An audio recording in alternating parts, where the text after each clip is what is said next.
Isa ka bang certified plantito o plantita? If yes, then Monster Pot is the place for you. But wait! Monster Pot offers something unique to its visitors dahil hindi ordinaryo ang mga halaman dito. Come and explore one of La Union's finest farm tourism sites located at Bacnotan, La Union. Ako po si Ashley, ang young owner ng Monster Pot Plant Nursery. Pag-aari ng isang 24-year-old young agripreneur ang Monster Pot na si Ashley Jude Anaviso. It's not your ordinary plant nursery dahil matatagpuan dito ang iba't ibang carnivorous plants. Ilan sa mga halaman na makikita sa Monster Pot ay Venus flytraps, sundew, pitcher plants, at butterwort. Bukod dito, accredited din sila ng Department of Environment and Natural Resources at Department of Tourism. Nag-start po si Monster Pot way back 2019 as a college freshman pa po ako noon. Meron po akong nakita sa isang parang store po doon. May nagbebenta po ng carnivorous plant. So doon po nag-spark yung interest ko to start and try din po na mag-alaga. Nanggaling po yung name na Monster Pot kasi yung mga carnivorous plants, mukha silang parang kumakain talaga ng tao kapag sa mga movies, di ba? Kaya dun po namin ipinangalan na parang monster-looking yung mga carnivorous plants. And then yung pot kasi yung mga parang mga monsters, nakalagay lang sila sa mismong pot, kaya Monster Pot.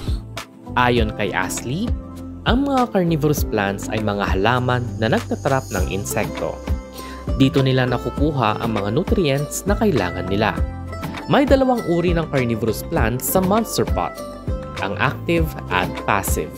Si active naman po, ito po yung mga gumagalaw like Venus flytrap, sundew, and then sa passive naman po, ito po yung hindi po gumagalaw. Isang halimbawa ng active ay ang Venus flytrap kung saan nagsasara ito kapag may insektong dumapo. Ang pitcher plant naman ay isang passive plant kung saan naghihintay lang ito na may mahulog na insekto sa loob kung saan may digestive enzymes. Bilang isang young owner, nakaranas din si Ashley ng pagsubok. Noong 2022, nabagsakan ang greenhouse nila ng isang puno dahil sa isang bagyo. Kaya naman panandalian silang nagsara.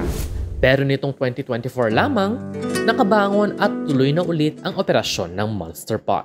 At ngayong bukas na ulit ang Monster Pot, nag-o-offer na rin sila ng educational tours.